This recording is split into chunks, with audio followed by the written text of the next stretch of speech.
आज आपल्याला की श्यामच्याई मधला आपल्याला भाग पाहायचा आहे. कितवा भाग आपला चालू आहे आजचा? भाग 10वा. रात्र 9वी. ओके नाही, रात्र 8वी मध्ये क्षमेविषयी प्रार्थना आपण पाहिली होती. क्षमेविषयी प्रार्थना म्हणजे काय की आपण आपल्याकडून आपलं चुकून म्हणा, स्वतःहून म्हणा, जर खोटं बोललो गेलो असेल तर आपण आपल्या आई वडिलांची आणि देव बाप्पाची आपण माफी मागितली पाहिजे. हे आपण क्षमेविषयी प्रार्थनामध्ये शिकलो. मग एकदा प्रार्थना मागितली की खोटं बोललेलं चालतं असं आहे का? त्याला काय होतं की आम्ही खोटं बोलत जाऊ, देवबाप्पासमोर प्रार्थना करू, आई वडिलांची क्षमा मागू आपण, चालेल की? असं चालेल का प्रत्येक वेळेला? म्हणजे जर आपल्याकडनं चुकून झालं असेल किंवा काही कारणास्तव एखाद्या वेळेस आपला खोटं बोलावं लागलं असेल, त्यावेळेला आपण क्षमा मागायची आहे, क्षमेविषयी देवबाप्पाकडे प्रार्थना करायची. याचा अर्थ आपण पुन्हा वारंवार खोटं बोलायचं नाही. हे आपण या पाठातून शिकलो होतो. आजची आपली रात्र आहे 9वी आणि आपल्या गोष्टीचं नाव आहे मोरी गाय. आता ही मोरी गाय म्हणजे आपण पाहिलेलं आहे की आपण आतापर्यंत शिकलेलो आहोत की आपल्या ह्या पृथ्वी तलावरती काही प्राणी असतील, पशु असतील, पक्षी असतील, मानव असेल, सगळ्यांच्यावर आपल्याला प्रेम करायला शिकवलंय, सगळ्यांना आपला जीव लावायला शिकवलाय. म्हणजे आपण ती वस्तू, ते प्राणी, ते पशु, ते पक्षी आपले असोत अगर दुसऱ्याचे असो, पण आपण त्याची काळजी घ्यायला शिकलं पाहिजे. म्हणजे असं कधी कधी बऱ्याचदा असं होतं की आपण पाळलेला कुत्रा असेल तर आपण त्याचे लाड करतो, त्याला खाऊ पिऊ घालतो. आपण मांजर पाळलेली असेल तर आपण तिचे लाड करतो, तिला दूध प्यायला देतो. पण दुसऱ्याचं कोणी जर तिथपर्यंत आलं तर आपण काय करतो? आपण हाकलून देतो. आपण काय करतो? आपण त्याचे लाड करतो का? त्याची काळजी घेतो का? नाही. मग आपण ज्यावेळेस आपल्या वस्तूची आपण काळजी घेतो, त्याचप्रमाणे इतरांचे जर आपले पशु असतील, पक्षी असतील, प्राणी असतील, जर आपल्याकडे आले तर आपण काय करायला पाहिजे, कसं वागायला पाहिजे, हे आपण आजच्या गोष्टीतून शिकणार आहोत. पहा, बारकू आला की नाही? आज त्याला मी दुपारी रागे भरले होतो. एका गाईला तो मारत होता. श्याम म्हणतो, आज बारकू आलाय का बरं? कारण श्यामला आठवणीत होतं की आज आपण बारकूला दुपारी ओरडलेलो आहोत. का ओरडलोय? तर तो एका गाईला मारत होता. गाय दुसऱ्याची असली तरी देवता आहे, जा रे बारकूला त्याच्या घरून आणा, श्याम म्हणाला. सुरुवातीलाच या ठिकाणी श्यामने सांगितलं, जरी ती गाय आपली नसेल, दुसऱ्याची असेल, तरी पण ती देवा समान आहे, ती देवता आहे. मग आपण तिची काळजी घेतली पाहिजे. आपल्या गाईला पूजायचं, आपल्या गाईला जपायचं आणि दुसऱ्याच्या गाईला मारायचं असं चांगलं नाही. याला संस्कार म्हणत नाही, याला चांगला विचार म्हणत नाही. म्हणून गाय दुसऱ्याची असेना, जशी आपली गाय आपल्या देवा समान आहे, तशी दुसऱ्याची गाय सुद्धा देवताच आहे. जसं आपली आई आपल्याला प्रिय आहे, आपण आपल्या आईची काळजी घेतो, आपल्या आईला जपतो. मग दुसऱ्याच्या आईला आपण शिव्या द्यायच्या का? ओरडून बोलायचं का? उलटून बोलायचं का? नाही. ज्याप्रमाणे आपण आपल्या आईवर प्रेम करतो, आपल्या आईला उलट आपण बोलत नाही, त्याचप्रमाणे दुसऱ्याच्या आईला उलट बोलण्याचा पण आपला अधिकार नाही. आपल्याला चांगलं माणूस व्हायचं असेल, आपल्याला चांगल्या विचारांची जोपासना करायची असेल बाळांनो, तर आयुष्यभर हे लक्षात ठेवायचं, ज्याप्रमाणे आपण आपल्या वस्तूंची काळजी घेतो, ज्याप्रमाणे आपण आपली माणसं जपतो, त्याचप्रमाणे इतर माणसंही जपायला शिकायचं. मग फक्त माणसंच आहेत का? नाही. मग पशु, पक्षी, फुलं, वेली, झाडं. बऱ्याचदा असं होतं की आपलं गुलाबाचं झाड लावलं असेल ना, त्याचं फुल आपण तोडत नाही, आपल्याला ते तोडायला आवडत नाही. पण दुसऱ्याच्या गुलाबाचं फुल आपण पटकन तोडून आणतो का? कारण त्याच्याविषयी आपल्याला प्रेम वाटत नाही. बरोबर ना? त्याच्याविषयी आपलं फुल आपण कुणाला तोडून देऊ का? पण दुसऱ्याचं आपण किती चटकन तोडून आणतो. मग हीच भावना आपल्याला आजच्या गोष्टीतून बदलायची आहे. वस्तू असू द्यात किंवा कुठलीही गोष्ट असू द्यात, आपली असो व इतरांची आपण काळजी घ्यायला शिकायचं. बरोबर? म्हणजे आपलं किती वाईट वाटतं, आपल्या वस्तू तोडल्या, आपल्या वस्तू खराब केल्या, तसं समोरच्यालाही वाईट वाटतं. ह्या मनाचा, ह्या विचाराचा आपण विचार करायचा आहे. बरोबर. चला आज पुढे पाहूया. तो बाहेर बसला आहे ऐकत, आत यावयास तो आहे शिवा म्हणाला. श्याम उठला व बाहेर आला. त्याने बारकूचा हात धरला. बारकू ओशाळला होता. तो हातातून निसटून जाण्यासाठी धडपडत होता. श्याम त्याला म्हणाला, बारकू तू मला आवडतोस. पहा, ही 2 वाक्य फार महत्वाची आहेत. बारकू तू मला आवडतोस म्हणून तुला रागे भरलो. माझा इतका का तुला राग आला? मी तुझ्या भावासारखाच आहे. चल आज मी आमच्या मोऱ्या गाईची गोष्ट सांगणार आहे. पहा, श्याम म्हणतो, बारकू तू मला आवडतोस. असं कोणी कोणावर रागवतं का रे?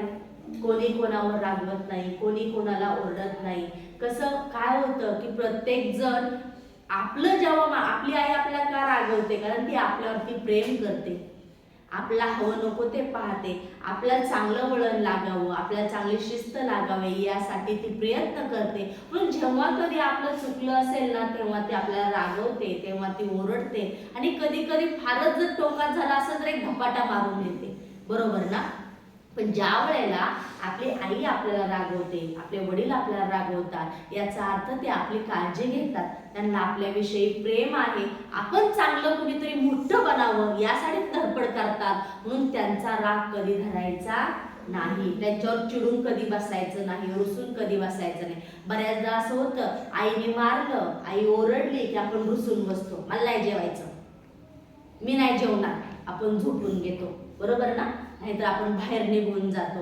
आईने किती हाका मारल्या, ए बाळा, दीदी ये जेवायला ये, आपण जात नाही का? आपण आईचा राग धरतो, आपण वडिलांचा राग धरतो का? तर आपलं ओरडलेलं असतं.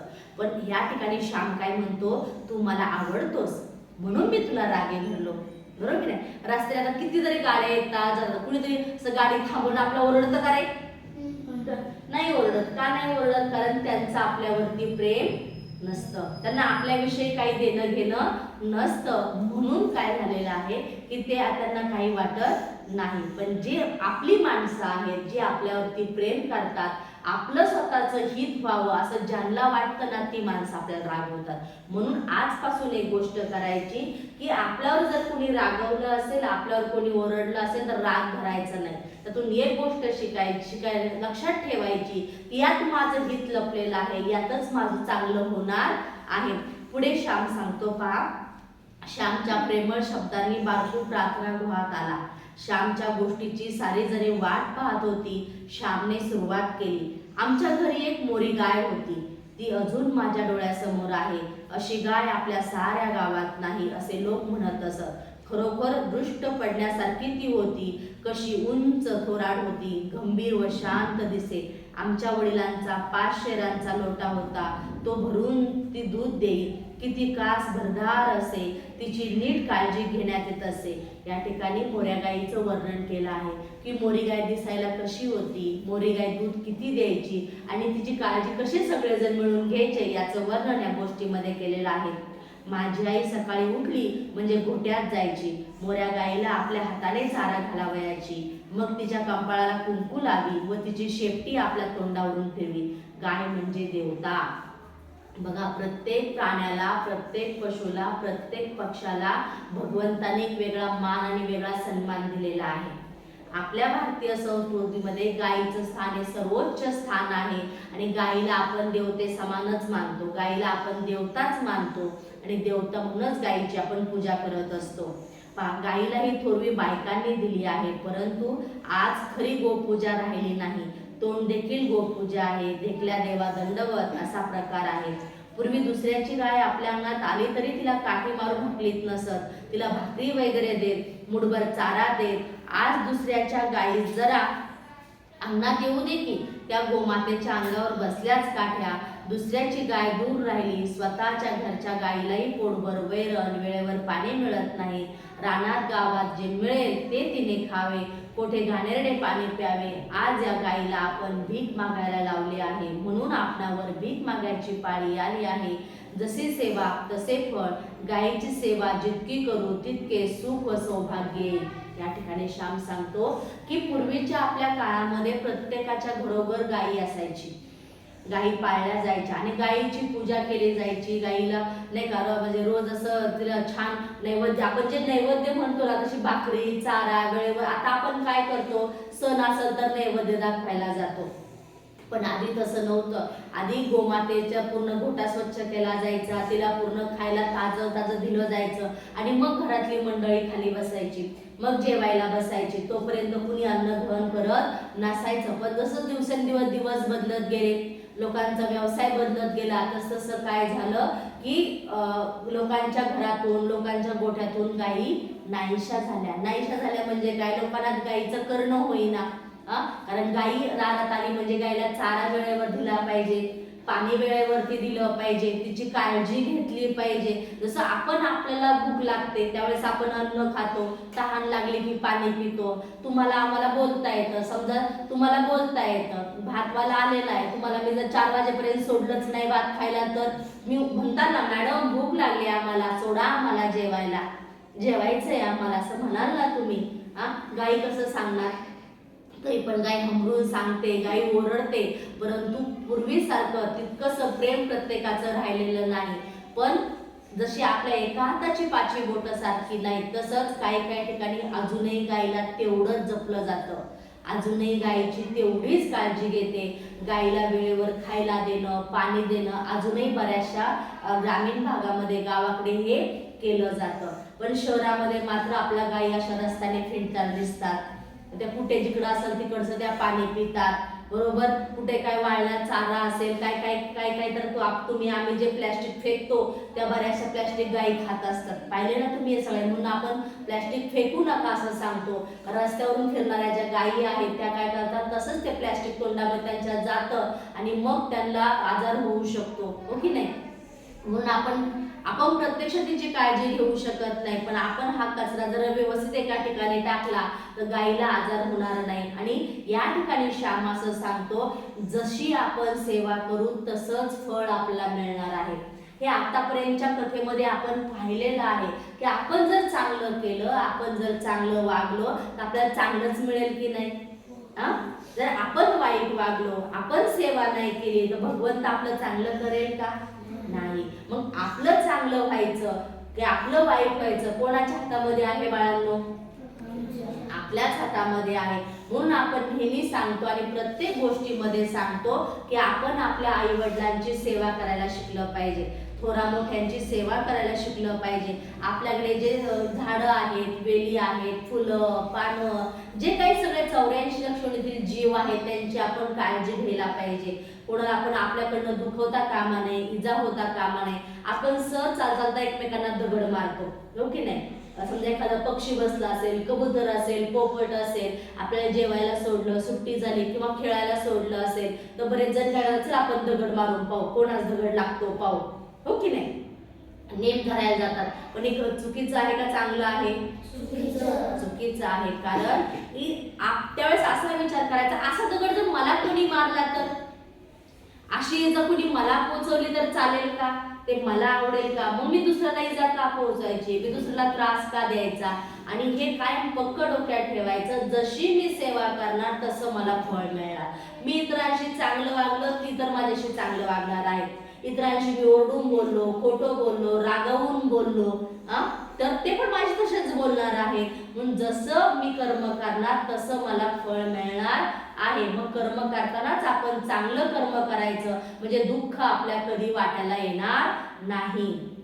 पुढे श्याम सांगतो, माझी आई मधून मधून गोठ्यात जायची, तांदूळ धुतलेले पाणी गंगाळात भरून तिला पाजायची, तिला धुवत म्हणत. हे थंड व पौष्टिक असते. दुपारी जेवायचे वेळेस एका देवळातील गुरुवाचा नैवेद्य व गायीसाठी असे 2 नैवेद्य मांडण्यात येत असत. देवळातील नैवेद्य गुरव घेऊन येऊन जाई व गायीचा गायीला नेऊन देण्यात येत असे, त्याला गोग्रास म्हणत. आई आपल्या हाताने हा गोग्रास गायीला नेऊन देत असे. या मोऱ्या गायीचे आईवर फार प्रेम. प्राणी कसे असतात तुम्ही जर कधी कुत्रा मांजर पाळला असेल किंवा कुणाच्या घरी गायी म्हशी असतील तर तुम्हाला कळेल की आपण जर प्राण्यावरती प्रेम केलं ना, ते आपल्यावरती अफाट प्रेम करतात, आपली अफाट काळजी घेतात. फक्त फरक एवढाच आहे की त्यांना तोंडाने बोलता येत नाही, त्यांना बोलून दाखवता येत नाही. बरोबर की नाही, पण ते आपला फार जीव लावतात. म्हणून आपण मुक्या जनावरांना त्यांना कुठलीही इजा न पोहोचताना जीव लावायचा, त्यांच्यावरती प्रेम करायचं. म्हणजे आपण जर पाहिलं की आपण जर एक कुत्रा जर पाळला असेल, तो आपल्या घराची राखण करतो, तो आपली काळजी घेतो. आपण शाळेतून घरी गेलो तो पटकन आपल्यासोबत आपल्या जवळ येतो का, तो आपल्याला जीव लावत असतो, आपल्यावरती प्रेम करत असतो. म्हणून आपण काय करायचंय, आपल्याला जेवढं शक्य आहे तेवढं इतरांना प्रेम द्यायला शिकायचं आहे. प्रेम करावे व करवून घ्यावे, प्रेम दिल्याने दुणावते. आईला ती चाटायची, तिच्या माने खालची पोळी आई खाजवी, तशी मोरी गाय आपली मान वर करी. आईचा शब्द ऐकताच मोरी गाय हमरत असे, मोऱ्या गायचे दूध आईच काढीत असे. मोरी गाय दुसऱ्या कोणाला काढू देत नसे, ज्याने द्यावे त्याने घ्यावे असा जणू तिचा निश्चय होता. मोरी गाय दुसऱ्या कोणालाही दूध काढू द्यायची नाही, कारण तिच्यावर प्रेम करायला, तिला चारा पाणी द्यायला आणि सगळ्या काही गोष्टी आईच करायची. मग मोऱ्या गाईला असं वाटायचं की माझी जर सगळी काळजी आईच घेते, इतरांनी माझं दूध का काढायचं, मग माझं दूध स्वतःच काढलं पाहिजे. म्हणजे किती प्रेमळ आणि किती प्रामाणिक असतात पा, असा जणू तिचा निश्चय होता. दुसरे कोणी जर तिच्या कासेखाली बसले तर ती त्यास हुंगून पाही. गंधेन गाव पच्छंती, गाई वासाने ओळखतात. तिच्या कासेला हात लागताच हा हात कोणाचा आहे हे तिला कळत असे. आईशिवाय दुसरं कोणी बसताच ती लाथ मारी. ती गाय सत्ववती होती, सत्यवती होती, अभिमानी होती. प्रेम न करणाऱ्याला ती लाथ मारी. पाप्या माझ्या कासेला तू हात लावू नकोस, माझ्या कासेला हात लावण्यासाठी माझा प्रेमळ वत्स येऊ दे, असे जणू ती सांगत असे. म्हणजे या ठिकाणी गायीचं वर्णन केलंय की गायीला सुद्धा प्रत्येक भावना आहे. जसं आपल्या तुम्हाला आम्हाला भावना आहे, तशी प्रत्येक भावना गायीला सुद्धा आहे. गायीला सुद्धा कळतं की आपलं माणूस कोण आहे, आपला जीव लावणारं, आपल्यावरती प्रेम करणारं माणूस कोण आहे. आपल्या स्पर्शाचं तुम्हा आम्हाला स्पर्श केला की कळतं, बरोबर. जसं आपण गुड टच बॅड टच मध्ये पण शिकलेलो आहोत आपण, की आपला स्पर्श केला की आपल्याला कळतं हा स्पर्श प्रेमाचा आहे का कसा आहे.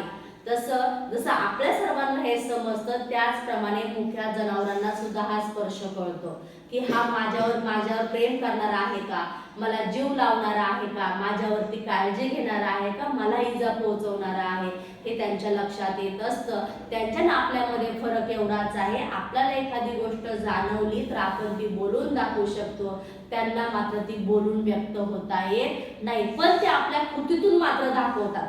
जरी त्यांना बोलता येत नसेल तरी ते आपल्या कृतीतून मात्र दाखवत असतात. जर अनोळखी माणूस समोर आला, ते शिंगाने मारण्याचा प्रयत्न करतील, लाथीने त्यांना बाजूला सारण्याचा प्रयत्न करतील, पण जर आपलं त्याच्या ओळखीचं कोणी आलं, त्याच्यावर प्रेम करणारं, त्याची काळजी घेणारं कोण आलं, तर ते त्याला जिभेने चाटण्याचा प्रयत्न करतात, त्याच्या जवळ जाण्याचा प्रयत्न करतात. हा सगळ्यांनी तुम्ही सुद्धा अनुभव घेतला असेल किंवा ऐकलं असेल किंवा टीव्ही मध्ये तरी पाहिलं असेल. ती मोरी गाय भाग्यवान होती असे आम्ही समजत असो, जणू आमच्या घराची ती शोभाच होती, आमच्या घराची देवता होती. आमच्या घरातील प्रेम व पावित्र्य, स्नेह व सौंदर्य यांची जणू मूर्ती होती. परंतु पायलाग म्हणून भयंकर रोग आला. त्या रोगाने कोकणात फार ढोरे मरतात, पटापट पाय आपटून गुरे मरतात, पायाला क्षते पडतात, त्यात किडे होतात, 1-2 दिवसात ढोर मरते. इतकी छान सगळेजण एवढे जीव लावणारे, पण त्यात काय झालं, अचानक त्या कोकणामध्ये त्यांच्या गावामध्ये एक रोग आला. त्या रोगाचं नाव होतं पायलाग. त्या रोगामुळे काय झालं, हा रोग गायींना, त्यांच्या बछड्यांना, ढोरांना होत असे, आणि जर हा रोग झाला तर 2 दिवसातच किडे पडून त्या गायीचा, त्या ढोरांचा काय व्हायचा, मृत्यू होत असायचा. मोऱ्या गायीला पायलाग झाला. आता श्यामची जी गायी होती तिला सुद्धा हा रोग झाला. पुष्कळ उपचार केले परंतु गाय बरी झाली नाही. एक काळीसही ती शिवेना, कारण हा रोग झाल्यामुळे ती अन्न खाईना, तिला अन्न खायला मिळेना, ती अन्न खात नसे, तिला अन्न खावंसं वाटत नसे. जरी तिला किती खायला जरी टाकलं तरी ती अन्न खात नव्हती, मान टाकून पडली होती. आम्ही घरात जपही केले परंतु आमची पुण्याई संपली होती. श्याम सांगतो, आमची गायी वाचावी म्हणून आम्ही खूप प्रयत्न केले, डॉक्टरांना दाखवले, उपचार सुरू केले, आम्ही खूप जपही करण्याचा प्रयत्न केला, परंतु काही मात्र उपयोगास आलं नाही. मोरी गाय आम्हा सोडून गेली आणि त्या आजारपणामध्येच मोऱ्या गायीचा मृत्यू झाला. मोरी गाय गेली त्या दिवशी आई जेवली नाही. श्याम म्हणतो की माझ्या आईचं त्या मोरी गायवर आणि मोरी गाईचं आईवरती खूप प्रेम होतं. ज्या दिवशी माझ्या मोरी गाईला तो रोग झाला आणि त्या रोगातच मोरी गाईचा मृत्यू झाला, त्या दिवशी माझी आई जेवली नाही. म्हणजे किती प्रेमळ असते पहा आई. म्हणजे आपल्याबरोबर इतरांसाठी सुद्धा किती झटत असते. आपल्याला वाईट वाटलं, आपला दुःख झालं तर त्याच्यापेक्षा कितीतरी जास्त दुःख आपल्या आईला होत असतं बाळांनो. अगदी आपल्या पोटच्या मुलाप्रमाणे जीव लावणाऱ्या मोरी गाईचा मृत्यू झाला तर आईला किती वाईट वाटलं. आई त्या दिवशी जेवली नाही. आम्ही सारे जेवलो. श्याम सांगतो आम्ही सारे जेवलो, पण माझी आई मात्र जेवली नाही, कारण माझ्या आईचं त्या मोऱ्या गाईवर फार प्रेम होतं. आईला किती वाईट वाटले हे मी कसे सांगू. जो प्रेम करतो त्यालाच प्रेम वस्तू गेल्याचे दुःख कळते, इतरांस काय समजू. श्याम म्हणतो ज्यानं जीव लावला आहे ना त्यालाच ती वस्तू हरवल्याचं, ती वस्तू आपल्यापासून बाजूला गेल्याचं दुःख कळतं. इतरांना ते कळू शकत नाही, इतरांना ते समजू शकत नाही, किंवा त्या दुःखाचं वर्णन इतरांना करताही येत नाही. मोरी गाय जेथे मेली त्या जागेवर आई पुढे काही दिवस हळदी कुंकू व फुले वाहत असे. कधी कधी बोलताना आई म्हणे, मोरी गाय गेली व तुमच्या घराण्याचे भाग्यही गेले. म्हणजे आईचा किती विश्वास होता, आईचा किती जीव होता. आई सगळ्यांना सांगायची आपली मोरी गाय गेली, पण आपल्या मोऱ्या गायीच्या पाठीमागे आपल्या घराचं भाग्यही गेलं. त्या दिवसापासून घरात भांडण तंटे सुरू झाले. भरल्या गोकुळासारखे तुमचे घर पूर्वी गावात दिसे, परंतु मोरी गाय गेल्यापासून अवकळा आली. माझ्या आईचे म्हणणे खरे आहे, फार व्यापक अर्थाने खरे आहे. ज्या दिवसापासून भारत मातेची मोरी गाय गेली त्या दिवसापासून गायीला भारतीय लोकांनी दूर केले, तिची हेळसांड केली. त्या दिवसापासून दुःख, रोग, दारिद्र्य, दैन्य, दुष्काळ ही अधिकाधिक येऊ लागली. चरखा व गाय या भारतीय भाग्याच्या दोन आराध्य देवता, आधार देवता, या दोन देवतांची पूजा पुनरपी जोपर्यंत सुरू होणार नाही तोपर्यंत तरणोपाय नाही. गाय रस्त्यात दिसली म्हणजे तिला उजवी घालून तिला नमस्कार करणे म्हणजे गोपूजा नव्हे. आपण धांबिक झालो आहोत, देवाला नमस्कार करतो व भावाला छळतो. वाक्य नीट ऐका. आपण धांबिक झालो आहोत, देवाला नमस्कार करतो व भावाला छळतो. गाईला माता म्हणतो, परंतु तिला खायला प्यायला देत नाही, तिचे दूधही मिळत नाही, मिळाले तर रुचत नाही. खोटावर पांगी नमस्कार करणाऱ्याला नरक सांगितला आहे, दास्य सांगितला आहे.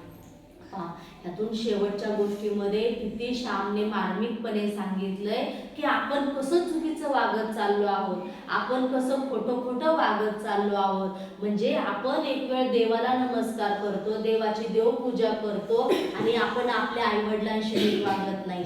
म्हणजे रोज सकाळ संध्याकाळ शुभम करोती म्हणायची, देवाला दिवा लावायचा, देवाची पूजा करायची, देवाला नमस्कार करायचा, देवाला अगरबत्ती लावायची, देवाला नैवेद्य दाखवायचा, पण घरातल्या माणसांशी नीट बोलायचं नाही. अशाने देव पावेल का? अशाने देव आपलं चांगलं करेल का? देव काय सांगतो, एक वेळ तुम्हाला माझी पूजा नाही करता आली तरी चालेल, मला नमस्कार करता नाही आला तरी चालेल, पण घरातले खरे देव तुमचे आहेत, तुमचे आई वडील. तुमच्या आई वडिलांना रोज नमस्कार करा, तुम्हाला नमस्कार पोहोचल्यासारखा आहे. हे भगवंतांनी स्वतः सांगितलेले. आपण भक्त पुंडलिकाचं त्याच्यामध्ये पाहिलं होतं, हो की नाही? आठवते का तुम्हाला की भक्त पुंडलिकानं आई वडिलांची सेवा केली तर त्या भक्त पुंडलिकाला स्वतः भगवंत पंढरपूरचा विठुराया स्वतः भेटायला आला. त्यांनी विठुरायाची पूजा नव्हती केली, भगवंताची पूजा नाही केली, त्यांनी आई वडिलांची एवढी सेवा केली. त्या सेवेला फळ देण्यासाठी भगवंत स्वतः पुंडलिकाच्या घरी आला. आणि या गोष्टीमध्ये सुद्धा काय सांगितलेलं आहे की आपण खोटे वागतो. धार्मिक म्हणजे आपण अहंकाराने वागतो, आपण जगाला दाखवण्यासाठी वागतो, आपण इतरांना दाखवण्यासाठी वागतो, इतरांना सांगण्यासाठी वागतो. मी आज देवपूजा केली, मी आज उपवास धरला आहे, म्हणजे इतरांना आपल्याला कुणीतरी चांगलं म्हणावं म्हणून आपण वागतो. म्हणजे कुणीतरी आपल्या घरी पाहुणा दिवशी आपण खूप छान वागतो, चांगले कपडे घालतो, तेल लावतो, केस विंचरतो, पावडर लावतो, चांगलं बोलतो. आणि रोज आपण घरामध्ये असं राहतो का? स्वच्छ कपडे घालतो का? रोज डोक्याला तेल लावतो का? व्यवस्थित पावडर लावतो का? रोज आई वडिलांना नमस्कार करतो का? रोज आपण अशा गोष्टी करत नाही. कुणीतरी आपल्या घरी पाहुणे आलं, कुणीतरी आपल्याकडे नवीन गोष्ट आलं, कुणीतरी त्यावेळेस आपण असं करतो का त्यांनी आपला म्हणावं हे बाळ किती चांगलं आहे, ही मुलगी किती चांगली आहे. म्हणजे दुसऱ्याने चांगलं म्हणावं म्हणून आपण चांगलं वागतो. आपला आतून चांगलं वागावंसं वाटत नाही. आणि जेव्हा आपल्याला आतून चांगलं वागावंसं वाटत नाही बाळांनो, तोपर्यंत त्याचा काही उपयोग नाही. तुम्ही किती जरी चांगलं केलं तरी, तुम्ही किती जरी सेवा केली तर ती सेवा देवाच्या द्वारामध्ये पोहोचत नाही. कारण तुम्ही स्वार्थ मनामध्ये धरला, तुम्ही इच्छा मनामध्ये धरली की मला कुणीतरी चांगलं म्हणावं. आणि कोणीतरी आपलं म्हणलं बापरे हा गौरव किती छान आहे, आरुषी दिदी किती छान आहे, आपलं असं कुणी म्हणलं की आपल्याकडे अहंकार येतो, मग माझ्यासारखे चांगलं कुणीच नाही. आणि तोच घातक आहे की आपलं आयुष्य चुकीच्या मार्गाने जाण्यासाठी. म्हणून कुणीतरी मला चांगलं म्हटलं पाहिजे यासाठी चांगलं करायचं नाही. कुणी मला वाईट म्हणू, अगर कुणी मला चांगलं म्हणू, आपण आपले चांगली कामं करत राहायचं. म्हणून भगवंत श्याम सुद्धा या ठिकाणी सांगतो, तुम्ही एक वेळ भगवंताला नमस्कार करू नका. तुम्ही तुमच्या घरातल्या भावाशी, तुमच्या घरातल्या बहिणीशी, तुमच्या शेजाऱ्यांशी, तुमच्या गुरूंशी, शाळेतल्या मित्र मैत्रिणींशी, दादा दीदींशी चांगलं वागा, चांगलं बोला, प्रेमाने राहा, भांडण तंटा करू नका. पुढे या ठिकाणी श्यामने खूप महत्त्वाचं असं सांगितलं की आपण काय आजकाल आपण काय करतो की आपल्याला म्हणजे रस्त्याने चाललं असं तर तेवढ्यापुरतं आपण गायीच्या पाठीवर हात मारतो, नमस्कार करून जातो, बरोबर ना. आता बरेच बाजारात जाणाऱ्यांना माहित असेल, बाजारामध्ये गाय असते हो की नाही, त्यावेळेस काय करता, पाठीवर थाप मारायची, हात लावायचा, नमस्कार करायचा, पुढे जायचं हो की नाही. पण त्यावेळेस तिला खायला मिळालं का नाही मिळालं ह्याची काळजी आपल्याला असते का, नसते. म्हणून असं वरवरती कधी वागायचं नाही. आपल्याला काय करायचंय, मनापासून वागायचं, मनापासून सगळ्या गोष्टी करायच्या आणि मनापासून सेवा करायची, मनापासून सगळ्यांवर प्रेम करायचं. आणि जर असं केलं नाही तर श्यामने या ठिकाणी सांगितलंय की असं करणाऱ्याला नरक सांगितलंय. नरक म्हणजे काय रे, नरक म्हणजे आपल्याला आपल्या येणाऱ्या जीवनामध्ये दुःख, दुःखातून आपल्याला ज्या यातना होतात, आपल्याला जो त्रास होतो त्याला नरक यातना असायला. नरक यातना म्हणजे कुठलं असं ठिकाण किंवा असं काही हे नाही की आपल्या कर्मामुळे आपल्याला जे दुःख येतं, आपल्याला जो त्रास होतो त्याला नरक यातना सांगितलेले आहेत. आणि या ठिकाणी दास्य, दास्य म्हणजे काय, आपल्या इतरांची गुलामी करावी लागते, इतरांचं नोकर बनून आपल्याला राहावं लागतं, हे आपल्याच कर्माचं फळ आहे. तसं पाहिलं तर आपण इतके छान आहोत, आपल्याला किती ते भगवंताने आपल्याला किती छान असं सुंदरसं शरीर दिलंय, 2 हात 2 पाय 2 डोळे आपल्याला दिलेले आहेत, सगळी 5 ज्ञानेंद्रिय 5 कर्मेंद्रिय, मन बुद्धी चित्त अहंकार, प्रत्येक गोष्ट आपल्याला दिलेली आहे. आपण जन्माला यायच्या आधी आपल्या आई आहे, वडील आहे, काका मावशी आत्या मामी, एवढं सुंदर जग आपल्याला दिलेलं आहे. फक्त हे आपल्याला सुंदर का दिसत नाही तर आपल्या विचारांमुळे. म्हणून आपण काय करायचं आहे, चांगले विचार डोक्यामध्ये ठेवायचे, प्रत्येक वेळेस चांगला विचार करायचा आणि मनापासून चांगलं वागायचा प्रयत्न करायचा. आपण नेहमी सांगतो त्याचप्रमाणे इतरांच्या दुःखाने आपल्याला दुःखी होता आलं पाहिजे. जसं श्यामच्या आईला मोरी गाय गेली तर जेवण गेलं नाही, कारण 2 दिवस मोरी गायनं जेवण केलं नव्हतं, तिला आजार झाला, त्यातच तिचा मृत्यू झाला, म्हणून श्यामच्या आईला जेवण सुद्धा गेलं नाही, एवढी दुःखी झाली ती. आपल्या मनामध्ये सुद्धा हा भाव तयार झाला पाहिजे. आपला मित्र पडला तर आपल्याला किती मोठ्याने हसायला येतं, आपला वाईट वाटत नाही, आपण त्याच्याजवळ पळपळ जाऊन त्याची आपण काळजी घेत नाही, आपण हसतो, आपल्या 2 मित्रांना अजून बोलून घेतो, त्यांना आपण दाखवतो बघ रे कसा पडला तो. म्हणजे हा भाव जो आहे ना हा चुकीचा आहे बाळांनो. त्यावेळेला पटकन त्याच्या जवळ जाणं, त्याला उभं करणं, त्याला काय लागलंय का ते पाहणं, त्याची काळजी घेणं, हा भाव आपल्या मनामध्ये पाहिजे. आणि हा भाव ठेवून जर आपण मोठे झालो तर आपण सगळ्या सुंदर विचारांचा माणूस तयार होऊ आणि आपल्याला आयुष्यामध्ये कधी दुःख येणार नाही, कधी त्रास होणार नाही. आपल्याला दुःख येतं आपल्या विचारांमुळे, आपल्या कर्मामुळे आणि आपल्या कल्पनेमुळे.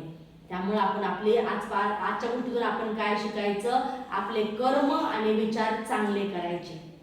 इतरांना मदत करायची, इतरांवर प्रेम करायला शिकायचं. त्यांनी करो अगर न करो आपण प्रेम करायचं, आपण त्यांची काळजी घ्यायची आणि भगवंताच्या आधी सुद्धा आई वडिलांची सेवा करायची आणि मग भगवंताची करायची. भगवंताची करायची नाही असं नाही, पण आपल्या घरातले आपले आई वडील, आपला भाऊ, आपली बहीण त्यांची आधी काळजी घ्यायची. आपण बऱ्याचदा खाऊ आणला की आपण काय करतो, शाळेत जरी खाऊ दिला तरी आपण काय करतो, घरी न पटकन खाऊन घेतो. नको, घरी गेला मला मिळायचा नाही खायला. दादा काढून घेतो, दीदी काढून घेते, मला देत नाही. आईने बाजारातून खाऊ आणला, दादा ट्युशनवरून यायच्या आपण पटकन खाऊन घेतो. का? दादा आल्यावर मला द्यायचा नाही, दीदी आल्यावर मला द्यायची नाही. हा भाव जो आपल्या मनामध्ये ना, तो स्वार्थीपणाचा भाव आहे. आणि हा स्वार्थीपणाची वृत्ती बाळगून आपल्या आयुष्यामध्ये दुःख घेऊन येत असते. त्यावेळेस असा विचार करायचा, दादा आल्यावर आम्ही दोघं मिळून खाऊ, त्याला पण देऊ आणि आपण पण खाऊ. आपण खायचाच नाही असं नाही, पण आपल्या घरातल्या सगळ्यांना दिला पाहिजे आणि मग आपण खाल्ला पाहिजे. आपण आईनेच आणलेला असतो खाऊ, वडिलांनीच आणलेला असतो खाऊ, आपण विचारत पण नाही आई तुला देऊ का ग, आई धर ना तुला, तू पण खा मग मी खाते, असं म्हणतो का आपण? कधी कधी म्हणत नाही. उलट तो धीर आपण पटपट पटपट खाऊन घेतो, संपला माझा, दे अजून मला. ओके नाही? मग हा भाव जो आहे ना, हा स्वार्थीपणाचा भाव आपल्याला आयुष्यामध्ये दुःख देतो बाळांनो. त्याच्यामुळं आपल्या आधी आपल्या घरातील सगळ्यांचा विचार करायचा आणि मग आपला विचार करायचा, म्हणजे तुम्हाला आयुष्यामध्ये कधी दुःख येणार नाही, कुठली गोष्ट तुम्हाला कमी पडणार नाही. कारण भगवंत कोणत्या ना कोणत्या रूपाने येऊन तुमची मदत करणार आहे. आवडली सगळ्यांना आजची गोष्ट मोरी गायची? सगळ्यांना आवडली? आता आपण पुढच्या गोष्टीमध्ये भेटूया.